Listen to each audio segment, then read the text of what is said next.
วิทยุกระจายเสียงแห่งประเทศไทยจังหวัดลำปาง FM 97 เมกะเฮิรตซ์เสนอรายการธรรมะยามเช้า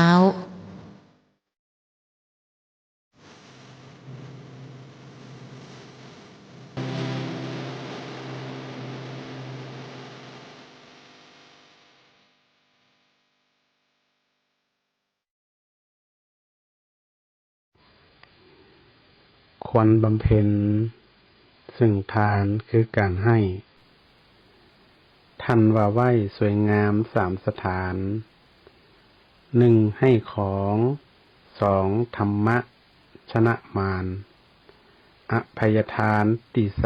3 งามเหลือเกิน ก็ขอเจริญสุข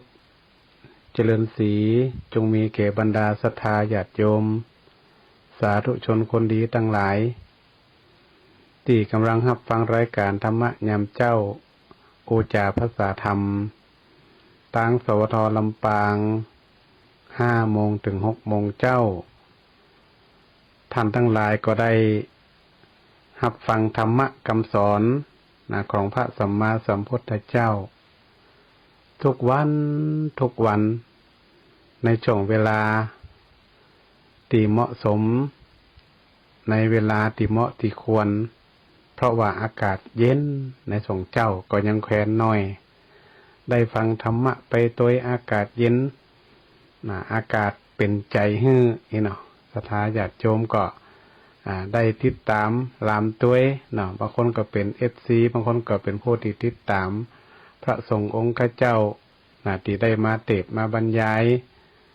มาฮือสาระธรรมคำสอนต่างๆฮือข้อคิดสกิดธรรมบางท่านก็ได้เปิดห้องว่าได้โทรอู้จากันบางท่านก็อาจจะได้ติดตามทาง Facebook หรือว่าทางสื่อต่างๆบางทีก็ได้ไปสนทนาธรรมเพิ่มเติมกับพระสงฆ์องค์เจ้าว่าโอ้อันนี้อีแม่ก็ยังบ่เข้าใจแต่เนิ่นเนาะพระสงฆ์องค์เจ้าก็จะได้อธิบายให้เข้าใจ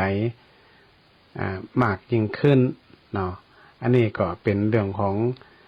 การติดตามเนาะศรัทธาผู้เฒ่าผู้แก่ผู้สูงอายุก็ดีติดตามฟังพระสงฆ์องค์เจ้าทุกวันทางสวทก็ดีเนาะที่เฮาได้ฮู้ถึงธรรมะคำสอนของพระสัมมาสัมพุทธเจ้าถ้าเฮาอู้ถึงธรรมะคำสอนเนี่ยศรัทธาญาติโยมที่พระสงฆ์องค์เจ้าเปิ่นนำมาอู้มาจาเนี่ยก็เพียงแต่เป็นส่วนหนึ่งน้อยนิดต่ออันบ่ได้นักได้หนาหยังเนาะก็ถือว่ายิบมาเป็นเรื่องไปบางทีก็อาจจะเอาเรื่องของชาดกเรื่องเล่าหรือว่าจะเป็นธรรมะล้วนๆได้มาอู้มาจาเนี่ยก็มีเนาะแล้วแต่พระสงฆ์องค์เจ้าแต่ละองค์แต่ละตนเปิ่นมีบุคลิกเปิ่นมีลีลาในการอู้การจาบางทีก็ได้ตลกคบขันพ่องบางทีก็เป็นเนื้อหาสาระล้วนๆพ่องก็แล้วแต่พระสงฆ์องค์เจ้าแต่ละรูปแต่ละตนที่ได้นำมาก็บ่เหมือนกันศรัทธาเขาก็เลือกสรรที่สำคัญที่สุดก็คือเนื้อหาธรรมะคำสอนเนี่ยที่อยู่ใน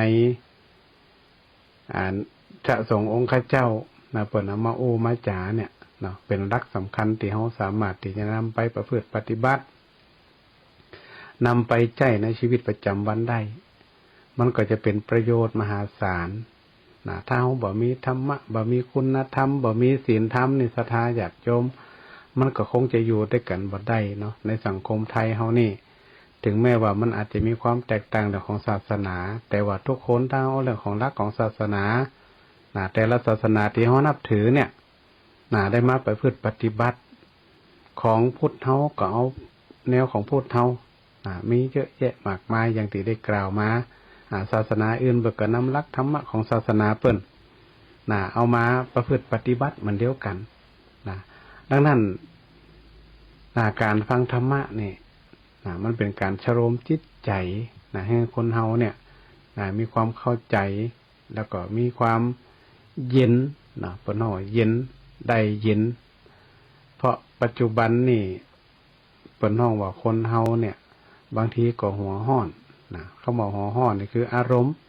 นะอารมณ์ห่อนอารมณ์บดอารมณ์เบียวมีหลายอารมณ์นะยิ่งอากาศเปลี่ยนแปลงอิสมหายนี่ศรัทธาญาติโยมเดี๋ยวก็ห่อนเดี๋ยวก็เย็นเดี๋ยวก็ลมเดี๋ยวก็ฝนนะอากาศมันมีหลากหลายนะเฮาจะไปตัวอารมณ์หรือว่าไปมีอารมณ์กับอากาศหรือว่าสภาวะที่มันเปลี่ยนแปลงของธรรมชาติ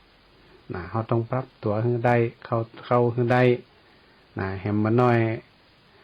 นี่บางทีวันนี้ก็เริ่มมีหมอกควันหำละนี่บางคนก็โอ้ยหมอกควันหำละเนาะเป็นหวัดเป็นไอเป็นไข้เป็นเมื่อยกันเข้าห้องยุกห้องยานะคนเฒ่าคนแก่เล็กละอ่อนก็ดีเนี่ย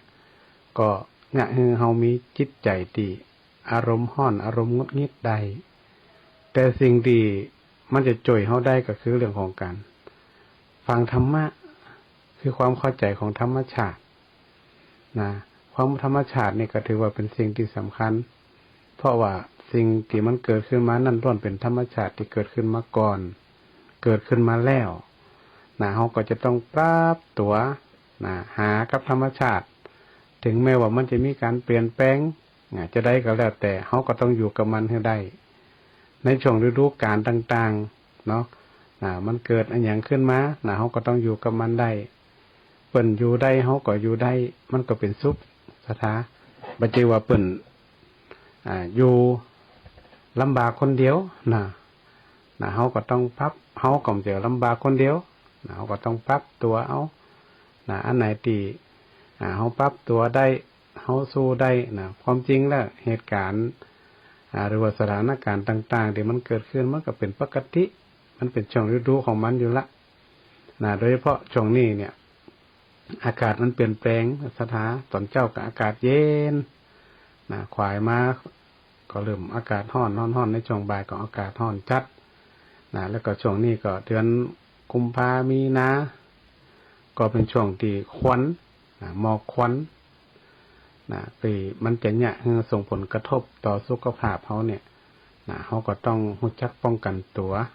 มันหรือว่ามันเป็นช่วงเวลามันบางทีเขาห้ามคนอื่นเนี่ยมันยากเขาต้องป้องกันตัวเองเนี่ยมันเป็นสิ่งที่ดีดูแลตัวเองก่อนเขาว่าจะไปบ่นจะไปว่าใครมาเผาอย่างอั้นอย่างอี้เนาะบ่ใช่ว่า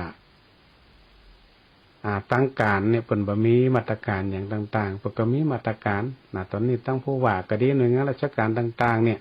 เปิ่นก็มีการประกาศงดเผาผ่องอย่างผ่องก็มีต่างๆอยู่ละแต่ว่ามันเป็นช่วงเวลาของมันเฮาก็ต้องอยู่กับมันได้ช่วงเวลาเนี่ยมันเป็นช่วงที่มันมีหลายผู้หลายท่านเนาะคนอย่างเพิ่นว่าตั้งจิตตั้งใจหลายป่อหลายแม่บางคนก็เข้าใจบางคนก็บ่เข้าใจศรัทธาญาติโยมบางทีเขาก็ต้องทำใจไว้ผ่อง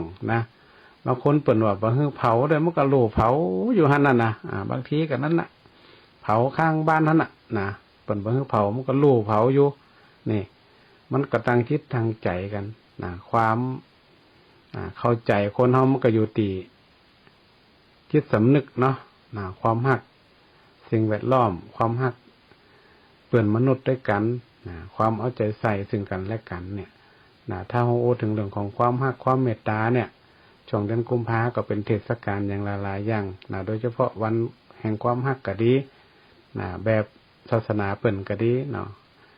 แบบพูดของเขาก็คือเรื่องของความเมตตาเขาอยู่ด้วยกันได้เขาก็ต้องมีความเมตตา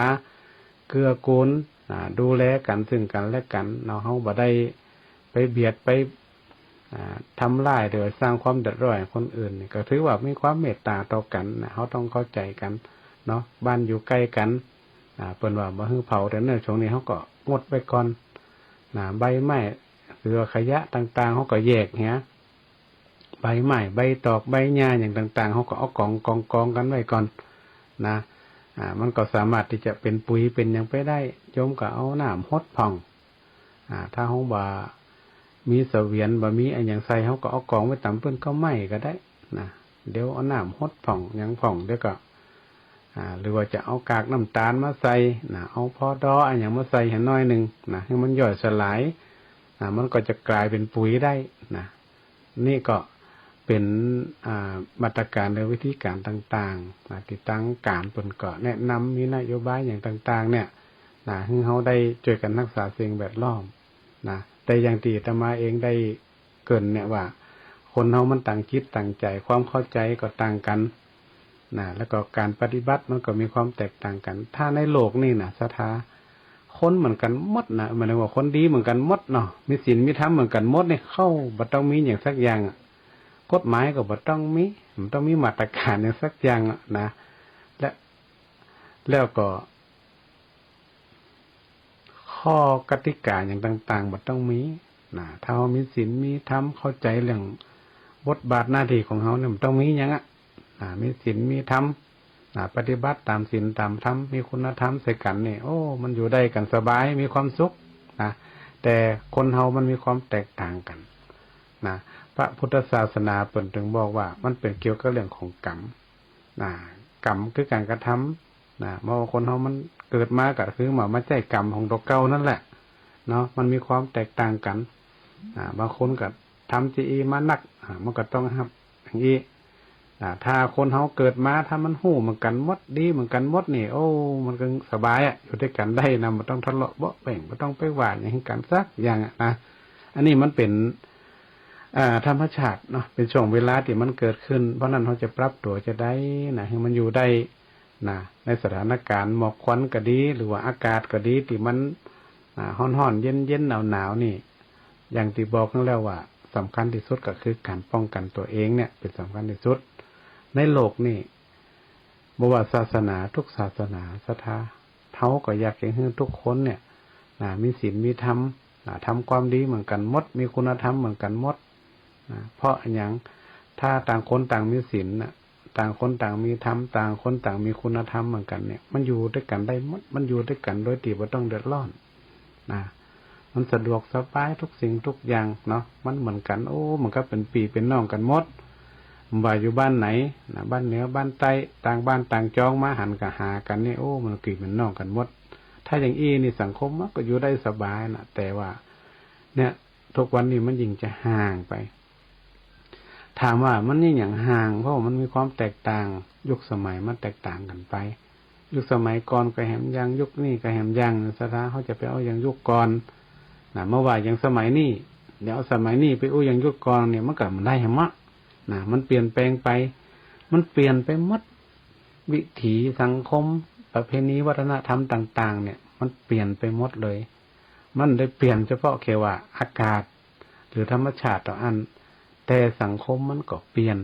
โครงสร้างอย่างต่างๆมันเปลี่ยนไปหมดถามว่าถึงวันเนี่ย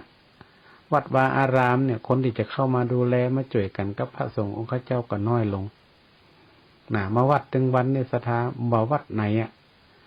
มีส่วนน้อยที่สุดแล้วที่คนจะมาวัดเพราะวิถีมันเปลี่ยนยิ่งละอ่อนต่อไปยุคต่อไปเนี่ยศรัทธาบ่ต้องไปคิดถึงว่าจะเข้าวัดเข้าวานี่นะจะมานั่งทำวัดสวดมนต์นี่ตึงจะยากเขาก็ถือว่า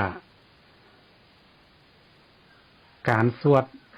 อยู่ที่บ้านก็ได้หรือว่าสวดด้วย YouTube สวดด้วยสื่ออย่างต่างๆก็ได้ทำบุญเดี๋ยวมันออนไลน์ก็ได้นี่มันทันสมัยขึ้นมาติ๊กๆแล้วนะเพราะนั่นเรื่องของความเปลี่ยนแปลงของสังคมเขาเนี่ยมันถึงเปลี่ยนแปลงเขาก็ต้องยอมรับในการเปลี่ยนแปลงจะไปบอกว่าโอ้อีน้อยโอ้ลูกหลานตานเต้าเขาบ่เดียวนึ่งเข้ากับบ่จังกับเข้ากับป้ากับบ่เป็นนี่ก็ถามว่ามันยุคสมัยมันเปลี่ยนไปจะให้มานั่งลูกเจ้าตี4ตี5ลูกนึ่งเข้าเป่าไผ่นี่มันได้แหละสังคมมันบีบรัดมันบีบรัดเขาต้องทำอย่างเร็วขึ้นเร็วขึ้นแล้วก็ทำให้มันตันกับเวลาแม่สังคมเปลี่ยนเขาอายุ50 60 70ขึ้นไปเนี่ยศรัทธาก็ต้องยอมเปลี่ยนเปลี่ยนวิถีเขาเนี่ยให้มันตันกึ่งเก่ากึ่งใหม่นี่ให้มันตันกันทางอันนี้เขาก็จะอู้กับละอ่อนสมัยใหม่นี่มันบ่ได้มันจะอู้คนละภาษาไปอู้คนละอย่างไปละอ่อนมันจะอู้กับเขากับมันกับอู้แห่งภาษาหนึ่งมันมีความแตกต่างกันไปในเมื่อสังคมมันเปลี่ยนไปเนี่ยเขาก็ต้องปรับต้องหาวิธีการต่างๆที่เขาจะต้องทำความเข้าใจกับโลกกับสังคมเขาใหม่ศรัทธาญาติโยมที่ฟังสถานีวิทยุส่วนใหญ่นี่ส่วนมากก็เป็นสว นะก็คือผู้สูงอายุผู้สูงวัยนะที่ติดตามพระสงฆ์องค์เจ้าเนี่ยมานั่งฟังตัวเจ้าเทศน์บรรยายเป็นชั่วโมงได้ก็ส่วนมากจะเป็นสวแต่ถ้าเราอ่อนรุ่นใหม่มานั่งฟังก็มาได้อะสถาปุ่นก็จะชอบไปแหมอย่างหนึ่งนะสั้นๆเข้าใจง่ายนะแล้วก็กระทัดรัดใจเวลาน้อยนี่คือเราอ่อนสมัยใหม่นะจะมานั่งฟังเขาเทศน์ทำมาฟังนั่งฟังไปไขหัวไปองเอ็งอย่างสมัยก่อนเนี่ยสมัยก่อนเนี่ยเขาหันมีพระสงฆ์องค์เจ้าหลายรูปหลายตนหลายองค์นะที่เป็นเก่งเด็ดตลกจูจกก้าอย่างก้าเนี่ยต่างๆที่เนี่ยคือศรัทธาญาติโยมผัดเพิดเพลินเนาะเพิดเพลินในการฟังธรรมะก็ดีนะยุคสมัยใหม่นี่ก็มีผ่องนะแต่ดีรักๆแต่เขาก็ต้องเอาเนื้อหาสาระคำสอนที่เขาได้จากพระสงฆ์องค์เจ้าที่เป็นเทศมาอันนี้สังคมมันเปลี่ยนซะนะประเพณีวัฒนธรรมอย่างต่างๆมันก็เริ่มเปลี่ยนไปนะถามว่ามันผิดก็ถ้าเรามองถึงเรื่องของความผิดหรือบ่ผิดเนี่ยมันก็ตามยุคสมัยนะอย่างที่ตามมาว่าเนี่ยสังคมมันเปลี่ยนยุคสมัยเปลี่ยนประเพณีวัฒนธรรมบางอย่างมันเปลี่ยนนะประเดี๋ยวนี้เขาสังเกตพอคนที่จะทำกิจกรรมอย่างต่างๆที่จะรวมกันนี่มันมีน้อยมันมีน้อยลงเพราะโลกยุคสมัยต่างๆมาเริ่มเปลี่ยนคิดว่าต่อไปแหมสัก50 ปี100 ปีไปตั้งหน้านี่มันอาจจะเป็นแหมยุคหนึ่งอย่างห้องเห็นประวัติศาสตร์ในสถานเนาะยุคหินผ่องยุคแต่ละยุคลึกดำบรรพ์ยุคไดโนเสาร์มันจะเป็นยุคมันจะยะนะต่อไปเนี่ย50 ปี100 ปีอาจจะเป็นยุคเทคโนโลยีนี่ก็ได้อาจจะเป็นยุคหนึ่งที่อาจจะต่อไปนี่มีโทรศัพท์เครื่องเดียวใช้ได้ทุกอย่างก็ได้นะอันนี้ก็จะเป็นยุคไปของเขาเนี่ยก็ยังกึ่งเก่ากึ่งใหม่นะอันนี้เขาก็เรื่องของยุคสมัยมันเปลี่ยนเนาะเขาก็ต้องปรับไปแต่สิ่งที่มันแบบเปลี่ยนเลยก็คือธรรมะของพระพุทธศาสนาเขาก็ดีหรือว่าศาสนาอื่นก็ดีนี่มันมีการเปลี่ยนแปลงสถาก็ยังอยู่ได้เป็นอมตะนะธรรมะเป็นอมตะไม่ตายอยู่ไหนก็ศึกษาได้อยู่ไหนก็เรียนรู้ได้อยู่ไหน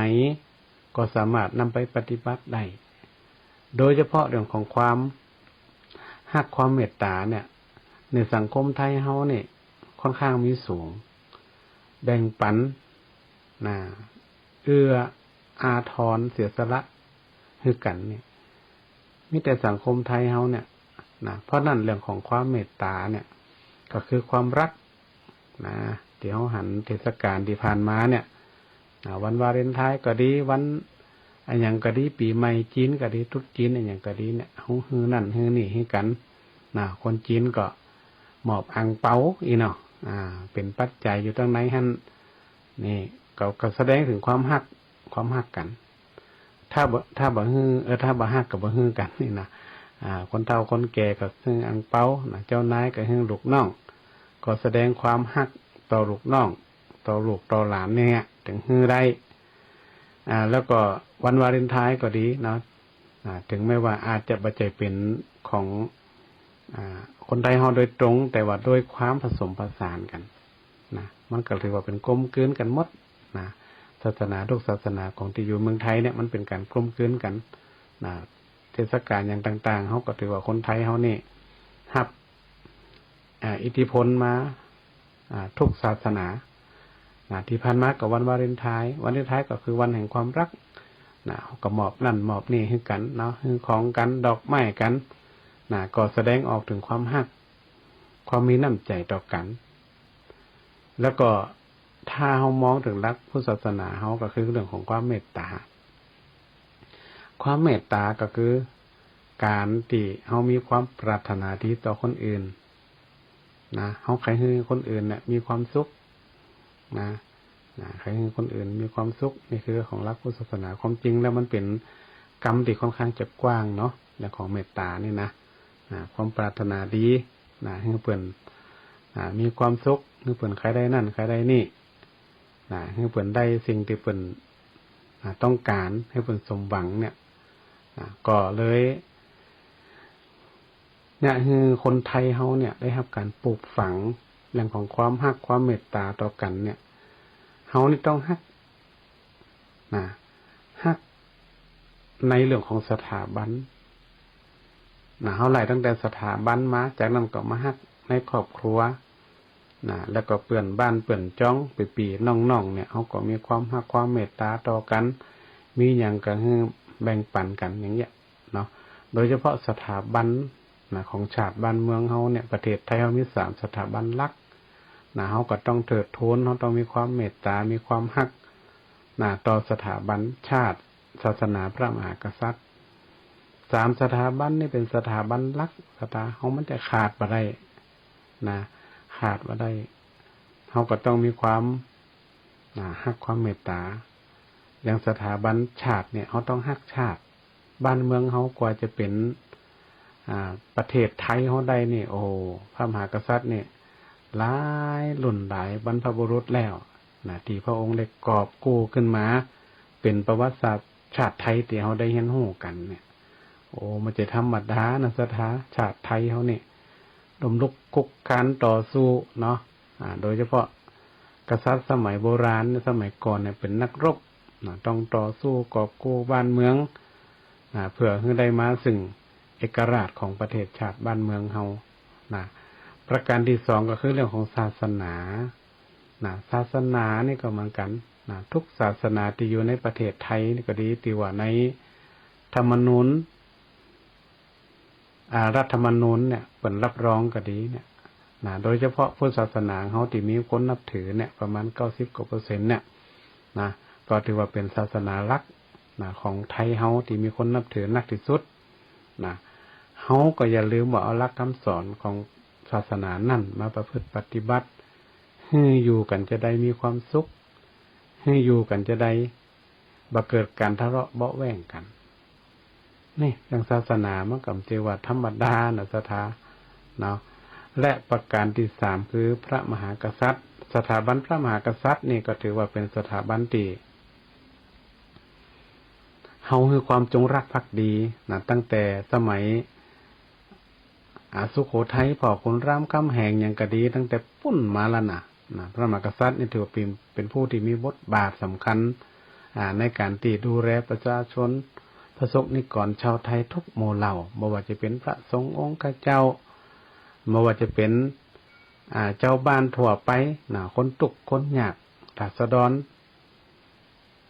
ทุกเพศทุกวัยพระองค์ก็ได้ดูแล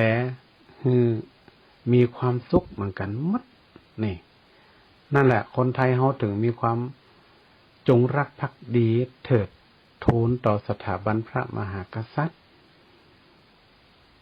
ถ้าพระสงฆ์นิกรชาวไทยเฮาเกิดปัญหาก็ดีเกิดอย่างก็ดีเนี่ยพระมหากษัตริย์ทุกพระองค์ตลอดจนถึงพระบรมวงศานุวงศ์ทุกพระองค์เนี่ยก็ให้ความช่วยเหลือเจือจุนแบ่งเบาภาระให้ราษฎรเฮานี่ได้พ้นจากวิกฤตนั่นเฮาก็หันมา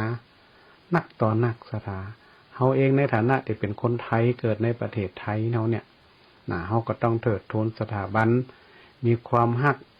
มีความเมตตามีความกรุณา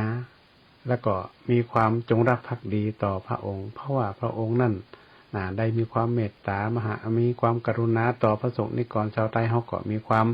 จงรักภักดีภาษาบ้านเฮาก็ง่ายๆก็คือมีความฮักต่อพระองค์นั่นแหละเนาะทุกพระองค์เฮาสถาบัน3สถาบันเนี่ยของชาติบ้านเมืองเนี่ยมันจะขาดกันบ่ได้เหมือนกับก้อนเสา3ก้อนตอนนี้มีก้อนเสาอยู่3ก้อนมันก็เขาจะแก่งในอย่างสมัยโบราณเนี่ยเป็นใจก้อนเสา3ก้อนเนาะเอาหม้อแกงตั้งแกงกะ1ข้าวกะสมัยก่อนทำกับข้าวกับป่าเนี่ยเป็นใจจะอันหมดหรอกถ้าก้อนเสาก้อนใดก้อนหนึ่งมันขาดไปใจก้อนเสา2ก้อนเนี่ยมันก็บ่สามารถหุงหาอาหารหรือว่าทำกับข้าวกับป่าได้มันก็เปรียบเสมือนกับว่าสถาบันเฮาเนี่ย3ก้อนเสาลักๆเนี่ยจะต้องอยู่คู่กับประเทศชาติบ้านเมืองเฮาถ้าขาดอันใดอันหนึ่งมันก็เหมือนกับ มันบ่สมบูรณ์ศรัทธามันการที่จะทำอย่างก็จะลำบากจะลำบากเหมือนกันเพราะฉะนั้นเนี่ยศรัทธาญาติโยมเนาะเฮาในฐานะที่เป็นคนไทยสถาบันพระมหากษัตริย์พระองค์ก็มีพระมหากรุณาธิคุณต่อประสบนิกรชาวไทยมีความเมตตามีความเอื้ออาทรที่ประสบนิกรชาวไทยทุกหมู่เหล่าทุกได้ยากลำบากต่างๆพระองค์ก็ออกมาให้ความช่วยเหลือออกไปเยี่ยมเยือนดูแลประสบนิกรทุกที่ทุกแห่งทุกหนไปหมดอันนี้ก็ขอเฮาศรัทธาญาติเฮาจงมีสติเนาะมีสตินึกถึงสถาบันหลักของเฮาเนี่ยที่มีพระคุณต่อประเทศชาติบ้านเฮาก็คือ3สถาบันหลักนี่อันนี้ก็ขอศรัทธาญาติโยมทุกท่านทุกคนเนาะได้ช่วยกันรักษาแล้วก็ดูแลสถาบันหลักของเฮาถึง3สถาบันเนี่ยให้มันอยู่กับคนไทยตลอดไปวันนี้เนาะความจริงแล้วเนี่ยจะได้มาอู้เรื่องของการกินการทานศรัทธาวันนี้นะเพราะว่าช่วงเนี่ยมันเป็นช่วงเทศกาลกินตานงานวัดไตวัดเหนือการปล่อยหลวงงานประเพณีปล่อยหล่อปล่อยสะปะสะเปดในช่วงนี้นะมันมีงานบุญหลายตีหลายแห่งหลายหนก็เลยคิดว่าวันนี้จะได้นำเรื่องของการทำบุญการฮือตานเนี่ยได้มามาจ๋าให้กับศรัทธาญาติโยมได้ฮู้ได้เข้าใจว่าในสมัยพุทธกาลก็ดีในปัจจุบันนี่ก็ดีเนี่ยมีไผพ่องที่เป็นผู้ที่ได้อุปถัมภ์ได้ดูแลพระพุทธศาสนาของเฮาเนี่ยวันนี้ในสมัยพระพุทธเจ้าเนี่ยพระพุทธเจ้าก็ได้ยกย่องบุคคลหนึ่งศรัทธาญาติโยมเป็นผู้ที่เลิศในการฮือตานตานนักนี่ตานนักเป็นคหบดีเป็นเศรษฐีในสมัยนั้นก็เหมือนกับในปัจจุบันเนี่ยศรัทธาเนาะก็มีเศรษฐีผู้ใจบุญทั้งหลายเนาะมีกินมีตานวันใต้วันเหนืองานนั้นงานนี้ก็ได้เจอกันให้กันน้อมทำบุญไปอย่างเงี้ยตามกำลังตามศรัทธาในสมัยที่พระพุทธเจ้าเนี่ยพระองค์ก็ได้ยกย่องบุคคลหนึ่งว่าเป็นผู้เลิศในการฮือตานนี่อย่างต้องเป็นผู้เลิศในการฮือตานก็คือมีเศรษฐีคนหนึ่งในเมืองสาวัตถีเดิมชื่อว่าสุทัตตะเป็นบุตรของสุมนะเศรษฐีมีภรรยาชื่อว่าบุญยลักขณาและก็มีบุตรคนหนึ่งชื่อกาละและมีธิดา3 คนคือมหาสุภัทธาจุลสุภัทธาและสุมนะเนื่องจากท่านเนี่ยเป็นผู้ที่ใจบุญนี่คนห่อใจบุญชอบฮือตานมีความเมตตากรุณาต่อคนอื่นต่อคนทุกข์คนยากก็จะนำข้าวปลาอาหารไปแจกจ่ายให้คนทุกข์คนยากเสมอคนตั้งหลายก็เลยตั้งชื่อให้เปิ่นแหมมันก็ว่าเป็นน้ำคือว่าอนาถปิณฑิกะวันนี้เขาก็จะได้อู้ถึงเรื่องของอนาถปิณฑิกะเศรษฐีเป็นเศรษฐีผู้ใจบุญที่เปิ่นให้ก้อนข้าวแก่คนยากคนทุกข์คนจนก็ได้พบกับพระพุทธเจ้าครั้งแรกที่นครราชคฤห์สมัยนั้นเศรษฐีได้ไปสู่นครราชคฤห์เพื่อทำธุรกิจการค้าสมัยก่อนก็มีกล้าขายเหมือนกันศรัทธาเนาะแล้วก็ได้พักกับท่านเศรษฐีราชคฤห์คนหนึ่งก็อาจจะเป็นคนดีกล้าขายด้วยกันซึ่งเป็นปีกเคยของท่านและภรรยาของท่านก็เป็นน้องสาวของเศรษฐีคนนั้นในวันที่ท่านไปถึงนั่นท่านเศรษฐีเจ้าของบ้านก็ได้เตรียมอาหารเพื่อถวายทานแด่ภิกษุสงฆ์อันมีพระพุทธองค์เป็นประธานข้างทราบว่าพระพุทธเจ้าบังเกิดแล้วท่านก็เกิดความปิติยินดีอย่างยิ่งและอยากจะเข้าเฝ้าพระพุทธเจ้าจงรับและตื่นถึง3 ครั้งนึกว่าสว่างแล้วจึงออกจากนครราชคฤห์ไปเฝ้าพระพุทธเจ้าขณะนั้นประทับอยู่ที่ป่าสี สีตะวันท่านออกป่าที่สีตะวันเพื่อพวกมนุษย์ทั้งหลายนะจะเปิดประตูให้แต่ว่าพอท่านไปถึงต้นพ้นพระนครไปความสว่างก็หายไปความมืดมนก็ปรากฏท่านจึงเกิดความกลัวคิดจะกลับเข้าสู่พระนครแต่ว่า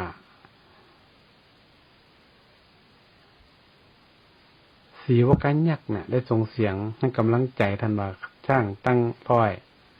ม้าตั้งร้อยรถเตรียมม้าตั้งร้อยหญิงสาวสวยตั้งร้อยตั้ง1,000จัดสรรประดับประดาโดยกลแก้วมณีก็ดีก็ไม่เท่ากับเศษ1/16ของการยกเท้าเหยียบเข้าของท่านเศรษฐีที่จะไปเข้าเฝ้าพระพุทธเจ้าพอท่านเศรษฐีจงไปเถิดเพิ่นว่าไปเถอะนะมีความตั้งใจแล้วก็ไปเถอะนะ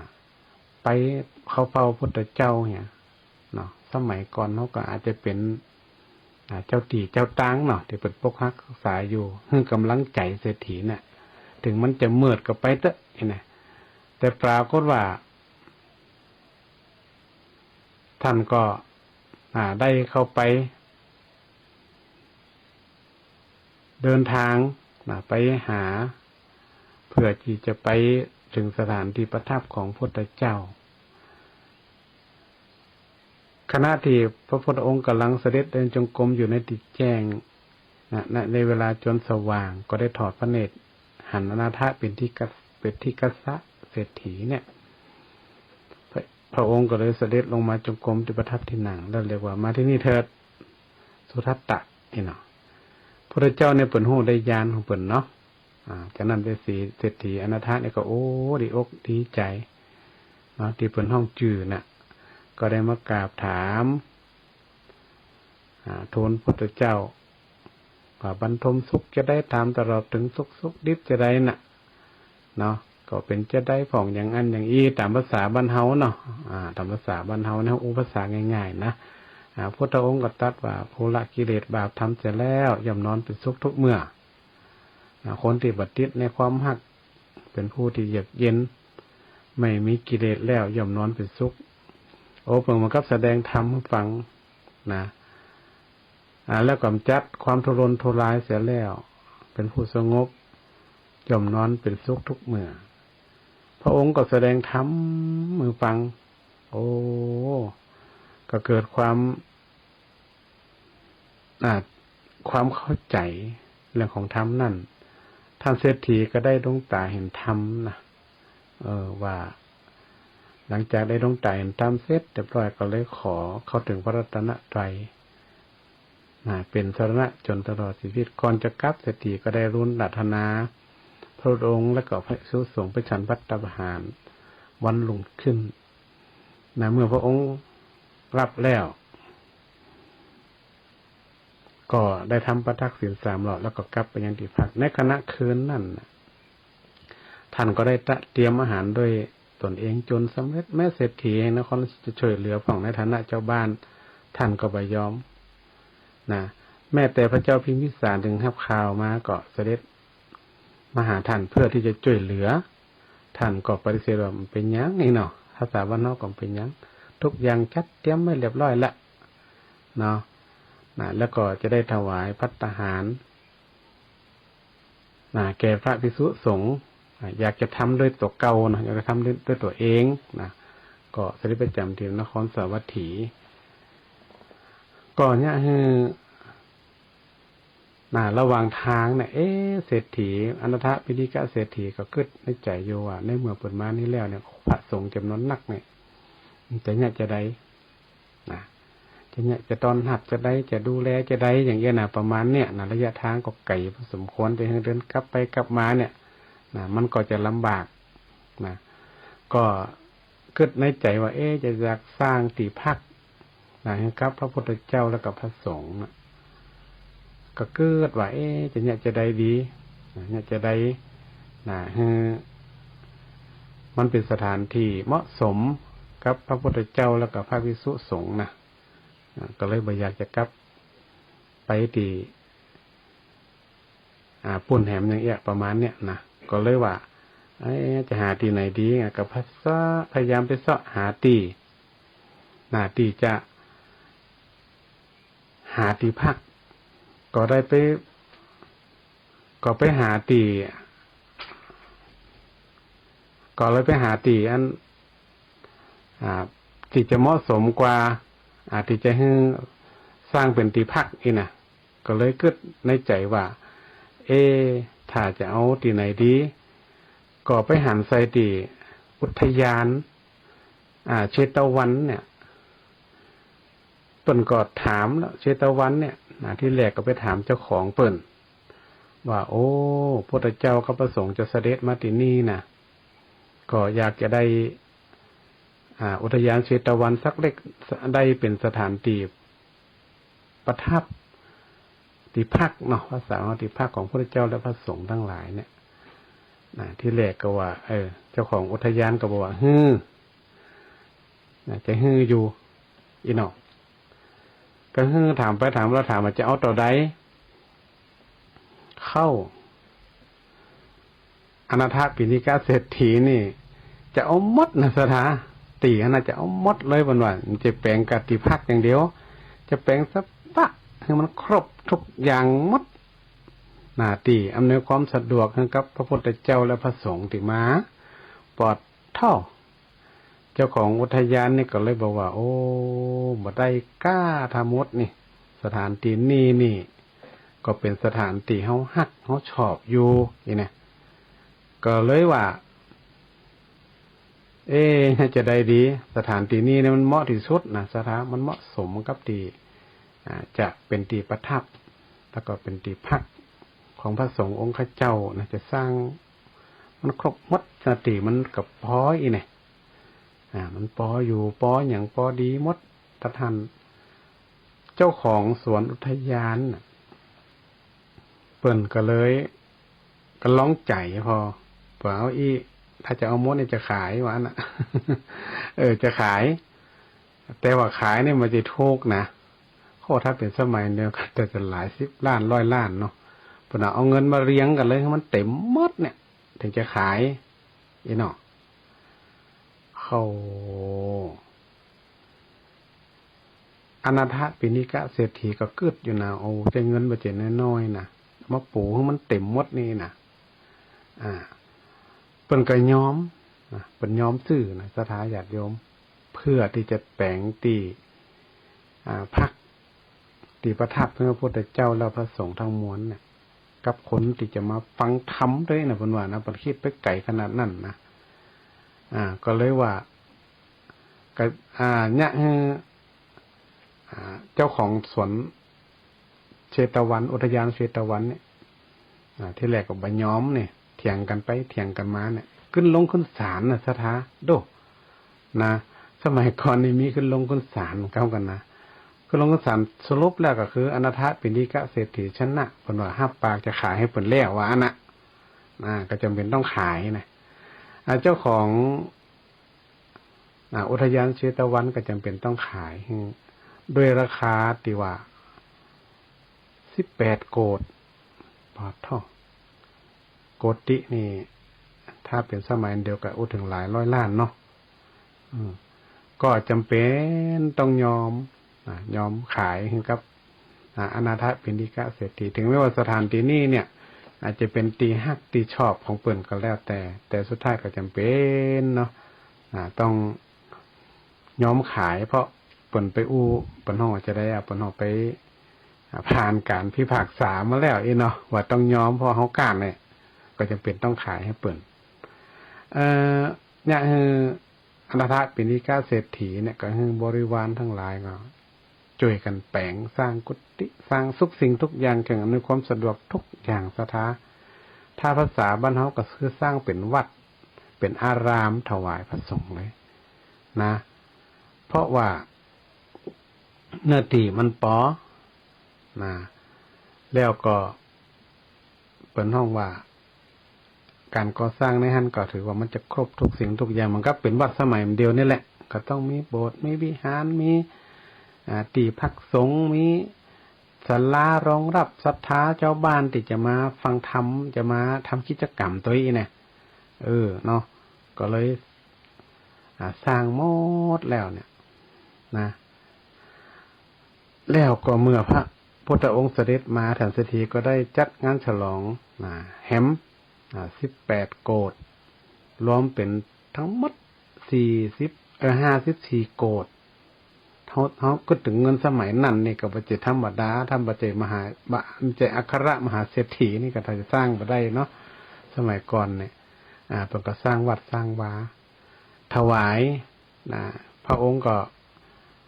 ประทับในนครณที่นี้จนชื่อว่าเป็นเชตวนารามเป็นวัดที่อนาถปิณฑิกเศรษฐีเป็นคนสร้างถวายหรือว่าเขาจะเชตวันมหาวิหารที่เขาเคยได้ยินเนี่ยนะโอ้พระองค์ก็ได้ประทับนี่เหมือนประสมควรจำพรรษาเนี่ยหลายพรรษาซะนะเนาะเพราะว่าสร้างไว้ก็ถือว่าใจเงินพอสมควรพระองค์ก็ได้จำพรรษาอยู่ที่นี่หลายประมาณ10 กว่าพรรษา17 พรรษาประทับอยู่ที่วัดเชตวันมหาวิหารแห่งนี้อันนี้ก็ถือว่าเป็นความพยายามของอนาถปิณฑิกเศรษฐีที่สร้างทัดวัดถวายแก่พระพุทธเจ้าแล้วก็พระสาวกพระสงฆ์องค์เจ้าและสถานที่ที่รองรับในการอุบาสกอุบาสิกาสมัยนั้นได้มาฟังธรรมตัวเพราะนั่นการสร้างวัดสร้างวาเนี่ยศรัทธาสมัยก่อนเนี่ยบ่เจอสมัยพุทธเจ้าหลังจากนั้นมาก็มีเยอะแยะมากมายโดยเฉพาะเจ้าเมืองเนี่ยจะสร้างวัดกันในลำปางเขาก็มีในเชียงใหม่ก็มีประวัติศาสตร์เนี่ยตึงมีมหากษัตริย์หรือว่าคหบดีผู้เป็นเศรษฐีเนี่ยที่เป็นสร้างวัดสร้างวาถวายก็มีหลายที่หลายแห่งอันนี้มันมีมาตั้งแต่สมัยพุทธกาลสมัยพุทธเจ้าแล้วก็คิดว่าอนาถปิณฑิกเศรษฐีเนี่ยก็น่าจะเป็นเศรษฐีท่านหนึ่งที่ได้เริ่มต้นในการที่สร้างวัดตีด้วยที่บัจจัยเป็นกษัตริย์เจ้าเมืองก็ได้สร้างมาจนถึงปัจจุบันนี่ก็ยังมีแต่ว่าในยุคสมัยของณปัจจุบันนี่เนี่ยส่วนมากเขาช่วยกันสร้างช่วยกันแปลงวัดเจ้าบ้านช่วยกันวัดวาอารามแปลงนั่นแปลงนี่เนี่ยก็ต่างก็ช่วยกันก็ตามกำลังเนาะปนว่าตามกำลังทรัพย์ตามกำลังความคิดตามกำลังที่เฮาพอมีอยู่ที่จะให้พระสงฆ์องค์เจ้ามีที่พักที่อาศัยบางหมู่บ้านก็ช่วยกันแปลงบางหมู่บ้านก็มีคหบดีเศรษฐีมาแปลงนี่วัดวาอารามเราไปพอประวัติแต่ละที่อาจจะมีความแตกต่างกันโดยเฉพาะวัดใหญ่ๆเนี่ยก็โดยเฉพาะพระอารามหลวงในส่วนมากก็จะเป็นพระมหากษัตริย์หรือว่าเจ้าเมืองของนั่นๆของประเทศหรือว่าของจังหวัดของเมืองนั่นๆไปสร้างไว้เพราะฉะนั้นเรื่องการสร้างวัดสร้างวานี่ศรัทธามันก็เป็นหน้าที่ของทุกคนเนาะบ่ใช่ว่าเป็นละให้กับพระสงฆ์องค์เจ้าอย่างเดียวในการที่จะก่อสร้างห้างแปลงอย่างต่างๆเนี่ยเพราะว่ามันเป็นการสร้างอานิสงส์ที่ยิ่งใหญ่ที่ยิ่งใหญ่ที่เอาแล้วก็ท่านเนี่ยบาสกบาสิกาเนี่ยก็ต้องช่วยกันวัดวาอารามเปิ่นมีก่อสร้างห้างแปลงนั่นแปลงนี่เขาก็ช่วยกันบ่เป็นปัจจัยเงินทองก็เป็นกำลังกายเปิ่นเนี่ยนั่นเนี่ยนี่เขาก็ไปช่วยเปิ่นเอาก็ได้อันนี้ก็ถือว่าเป็นความที่พระอนาถเป็นตีฆะคหบดีหรือว่าเป็นเศรษฐีก็ถือว่าอนาถปิณฑิกเศรษฐีเนี่ยสมัยพุทธกาลเนี่ยเป็นบุคคลที่อาจจะเริ่มต้นก็ได้ในการสร้างวัดวาอารามให้เกิดเป็นที่พักที่อาศัยเป็นเริ่มจากที่ประทับของพระพุทธเจ้าแล้วก็พระสาวกที่จะเสด็จมาตะทันโอ้กว่าจะทำได้ก็มาธรรมดา ต้องใจเงินใจทองพอสมควรในสถาญาติโยมเนาะแหมอันหนึ่งตีอนาถปิณฑิกะเศรษฐีเนี่ยได้ทำมาตลอดก็คือเรื่องของการบริจาคการทำบุญแก่คนอยากไล่เนาะ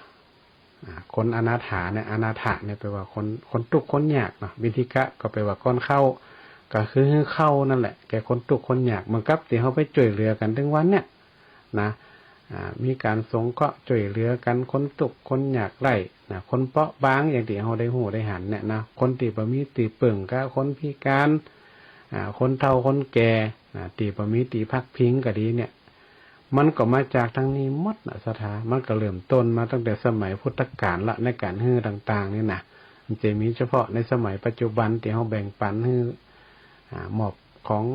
สินน้ำใจถุงยังชีพนะฮื้อกับคนป่วยคนเปราะบางที่ได้อูมาเนี่ยมันมีในสมัยพุทธกาลแล้วนะมันจะมีแต่สมัยประเดียวแต่ว่าอนาถปิณฑิกะเศรษฐีนี่เปิ่นทำเป็นกิจวัตรเปิ่นทำตลอดนะมันก็เขาไปงานบุญวัดวาอารามต่างๆเนี่ยที่เขาตั้งโรงทานเนี่ยมันก็ได้มาจากเนี่ยได้มาจากอนาถปิณฑิกะเศรษฐีที่เปิ่นตั้งโรงทานไว้แจกคนทุกข์คนยากก็แต่ว่าโรงทานนี่บ่ใช่ว่าเอามาคนทุกข์คนยากเนี่ยสถาหมายถึงว่าเอามาเลี้ยงสถาที่มาร่วมงานมันจะแตกต่างกันน้อยบางท่านก็เอาเต็มที่เลยนะเอาถุงมาเอากระสอบมาใส่ไปเต็มที่โรงทานนี่เปิ่นถือว่าเปิ่นฮื้อแล้วตานแล้วก็เอาได้เต็มที่นะเปิ่นฮื้อละนักบางวัดบางวาเนี่ยโอ้เป็น10เป็น20บางวัดนี่คือเป็นเกือบ100ก็มีถ้าเป็นงานใหญ่ๆเนี่ยบางทีเป็น100โรงทานนี่เนาะงานทุกงานของพุทธเฮาเนี่ยจะมีโรงทานบ่ว่างานหนักงานใหญ่งานน้อยงานปล่อยหลวงงานประเพณีหรืองานบุญต่างๆเนี่ยของวัดของวาจะมีโรงทานมันก็ได้จากอันเนี้ยอนาถปิณฑิกะเศรษฐีเปิ่นทำไว้ก่อนซะท้าเปิ่นยะไว้แล้วเฮาก็มาเฮียนแบบเปิ่นแต่ว่าของวัดวาอารามนี่เฮาได้หมายความว่าต้องเอามาให้เฉพาะคนที่อยากไร่ทุกคนจนนะแต่เปิ่นเอามาเลี้ยงศรัทธาทั้งหมดที่มาร่วมงานเนี่ยไผไปกินก็ได้ใครจะเอาก็ได้บ่มีจำกัดเพศจำกัดไว้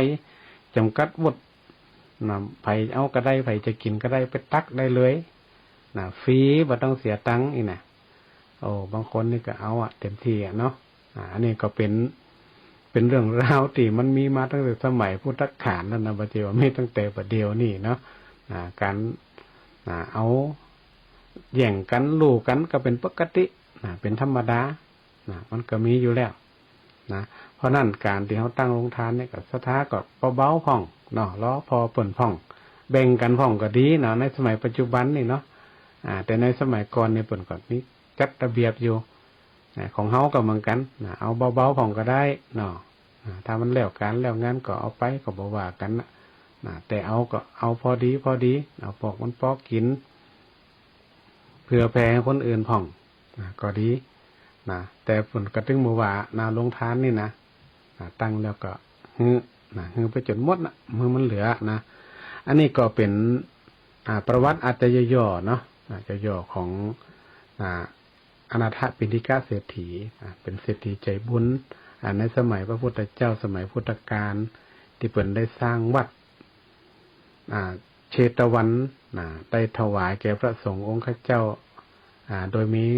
พระพุทธเจ้าเนี่ยเป็นประธานณขนาดนั้นก็ถือว่าใจเงินใจอย่างกระพอสมควรมหาศาลในการก็จะสร้างวัดสร้างวาได้อันนี้ก็ถือว่าเป็นเรื่องของการทำบุญสุนทานซะนะเนาะเป็นเรื่องปกติของคนไทยเขาก็เหมือนกันใจบุญใจกุศลนี่ก็ต้องนึกถึงคนไทยนึกถึงคนไทยเขาแบ่งปันกันเอื้ออาทรซึ่งกันและกันมีความฮักมีความเมตตาต่อกันก็เป็นเรื่องธรรมดาอยู่แล้วอันนี้ก็ขอให้ทุกท่านได้นำเคล็ด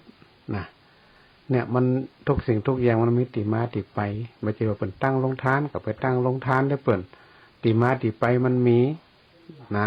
ทั้งที่เศรษฐีอนาถปิณฑิกะเศรษฐีนี่บ่ได้เป็นเจ้าเมืองบ่ได้เป็นกษัตริย์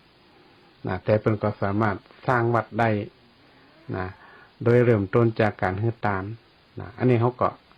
งานบุญวัดไตวัดเหนือเนาะเปิ่นไปตั้งโรงทานก็ไปเปิ่นนะถ้าเขาบ่ได้ไปตั้งก็หอมสมทบเปิ่นไปตามกำลังของเขาก็ได้นะเปิ่นชวนกับไปทำบุญศรัทธามันเป็นหน้าบุญมันเป็นการสะสมซึ่งบุญกุศลนะเขาจะไปบอกว่าโอ้บ่ทำเตื้อนะเวลาเขาหมดลมหายใจไปเนี่ยมันก็บ่มีอย่างเป็นข้าวปกข้าวหอนะที่จะติดตามติดตัวเขาไปนะก็ได้บุญกุศลเนี่ยที่เขาสร้างเขาทำนี่แหละที่จะได้ติดเนื้อติดตัวเขาไปส่งไปถึงจัดหน้าจัดไหนก็แล้วแต่บุญกุศลเนี่ยมันก็เหมือนกับเขาขับรถไปที่ไหนก็จ่างสถานน้ำมันมดก็คือมดน่ะไปหมดได้นะน้ำมันมดเนี่ยบุญก็เหมือนกันถ้าเราทำไปน้อยมันก็ได้ไปน้อยได้ไปหมดไก่แต่ถ้าเราทำไปนัก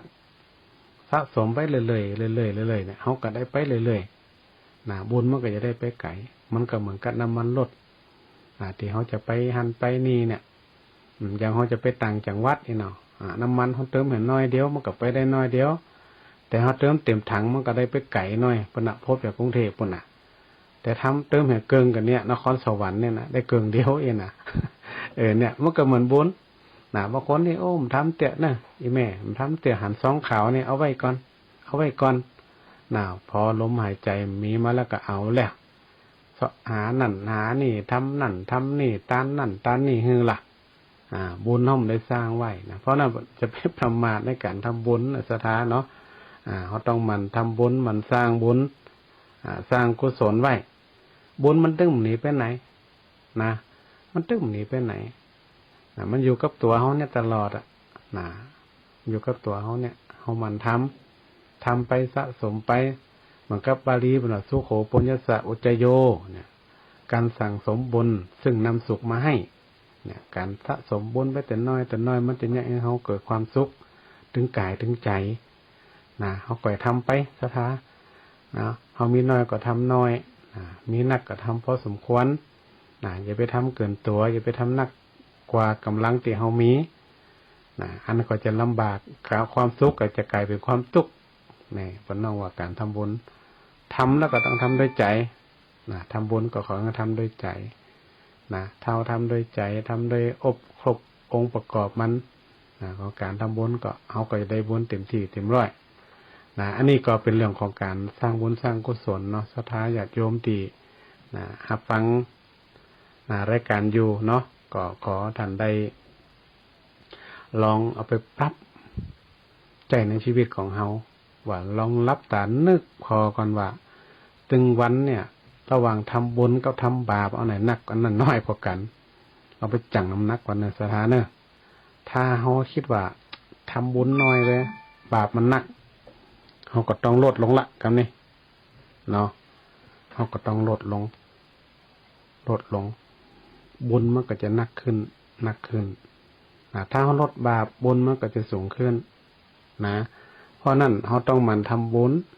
ไปมันทำบาปนี่มันก็จะให้เฮาลดลงบุญนี่ให้เฮาสูงขึ้นดอกเฮาก็จะต้องสร้างบุญไว้เฮาเป็นชาวพุทธเนาะเฮาบ่เอาสร้างบุญสร้างกุศลไว้เนี่ยเขาจะไปบอกว่าทำแล้วมันจะได้บุญก็หาบางคนก็เข้าใจว่าทำบุญแล้วจะได้บุญก็ทำบุญแล้วมันตึงได้จะตอบแทนเขาจ่ายจะเวทแต่อันนั้นมันก็ไปแห่งเรื่องหนึ่งมันก็อยู่ที่เขาการทำบุญเนี่ยความจริงมันมีหลายอย่าง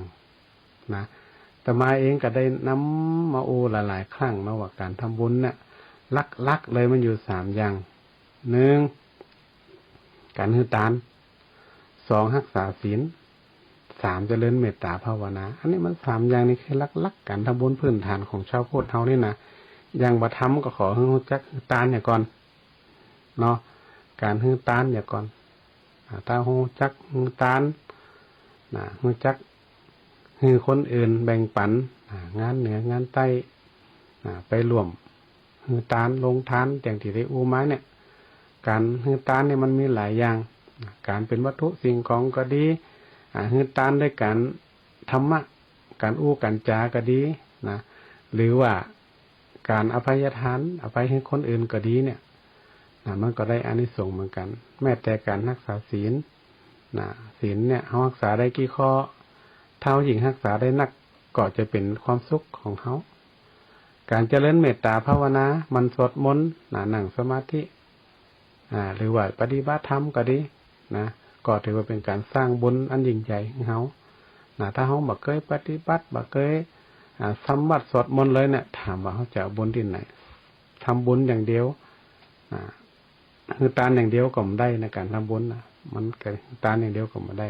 เพราะนั้นมันจะต้องกู้กันทั้ง3อย่างนั่นนะมันจะสมบูรณ์ขึ้นความสุขมันก็จะเกิดความเดือดร้อนในบ้านในเมืองมันก็จะน้อยลงดังนั้นเรื่องของการสร้างบุญเนี่ยมันโดยสร้างด้วยหลายวิธีหลายอย่างอย่าไปเอาเงินเอาทองวัตถุสิ่งของไปต้านอย่างเดียวเขาต้องรักษาศีลตัวเจริญเมตตาภาวนาตัวเขาต้องมีสติเปิ่นถึงย่ำเรื่องมีสติอย่าประมาทนะให้มีสติเนี่ย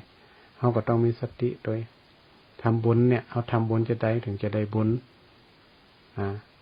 เพราะนั่น3ประการเนี่ยมันเป็นพื้นฐานสถาพื้นฐานของคนเขาเนี่ยว่าเขาจะสร้างบุญได้จะได้ก็เป็นหลักธรรมพื้นฐานในการสร้างความดีสร้างบุญกุศลของเขาเนี่ยถ้าตรงกันข้ามเขาบ่เคยสร้างบุญบ่เคยรักษาศีลบ่เคยทานบ่เคยเจริญเมตตาภาวนามีแต่เป็นห้องว่าสร้างแต่บาปความชั่วอย่างเดียวมันก็บ่มีอย่างจ่วยเฮาได้ชีวิตเฮาก็จะตกต่ำลงแต่ถ้าเฮาอยู่ในห้วงของการคือการรักษาศีลเจริญเมตตาภาวนาเนี่ย3อย่างนี่ชีวิตเฮาก็จะสูงขึ้นแล้วก็ส่งผลถึงความสุขถึงกายถึงใจถึงตัวเฮาแล้วก็ครอบครัวของเฮาก็จะได้รับความสุขไปด้วยวันนี้ก็ถือว่าเป็นช่วงเทศกาลงานบุญกันหลายอย่างก็เลยเอาเรื่องบุญกุศลเรื่องของอนาถปิณฑิกเศรษฐีที่เพิ่นได้ทำไว้สร้างไว้ในสมัยพุทธกาลแล้วเฮาก็สามารถที่จะนำมาประพฤติปฏิบัติเป็นแนวทางและที่สำคัญที่สุดเมืองไทยเฮานั่นเป็นเมืองที่แห่งความรักเป็นเมืองแห่งความเมตตาเฮาก็ต้องมีความรักต่อสถาบัน3สถาบันที่ได้กล่าวไปแล้วคืออยู่ในจิตในใจอยู่ในความทรงจำของคนไทยเฮาตลอดต่อไปก็ขอให้บุญกุศลคุณงานความดีทั้งหลายที่ท่านได้กระทำจงไปปกปักรักษาและสิ่งศักดิ์สิทธิ์ทั้งหลายตลอดจนถึงสิ่งที่เฮาเคารพนับถืออยู่ก็ดีได้มาปกปักรักษาทุกท่านเจริญโดยศีลเจริญโดยธรรมมีอายุวันนะสุขะภระปฏิภาณธนสารสมบัติยิ่งขึ้นไปทุกท่านทุกคนด้วยเทินติดตามรับฟังรายการธรรมะยามเช้าได้ใหม่ในวันและเวลาเดียวกันนี้ทางสถานีวิทยุกระจายเสียงแห่งประเทศไทยจังหวัดลำปาง FM 97 เมกะเฮิรตซ์